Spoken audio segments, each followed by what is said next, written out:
Ganito lang pala mga idol, ang teknik o diskarte ng pagdugtong ng tubular at saka tubo. Kapag nasa gitna po ang tubo tapos nasa taas po ang tubular. Ang ganda rin ng teknik na ito mga idol.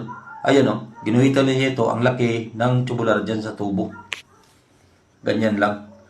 At saka, kinakat lang niya ito ang guhit dyan sa tubo.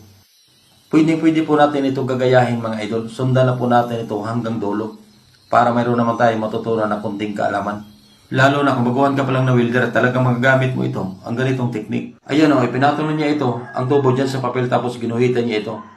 At nakaporma na ito, ang papel na bilog. At inidikit na niya dyan sa tubular. Paganyan lang mga idol. Sinundan lang niya ito ng pagguhit ang gilid ng papel dyan sa tubular. Yan palang papel, yan pala ang ginagamit niya pang pattern dyan sa tubular. Tingnan na lang po natin ito mga idol kung maiwasan niyo ba ito, itong pagkat niya ng tubular pag naikabit niya na ito sa tubo. Ayun o, inangatan niya ito, yung tinabasan niya dyan sa tubular. At ayan ang mga idol, tingnan niyo. O diba, sigong-sigo lang yung pagkat niya ng tubular dyan sa tubo. Tingnan niyo, o diba parang napakatibay at napakalinis rin na pagkagawa. Diba galing?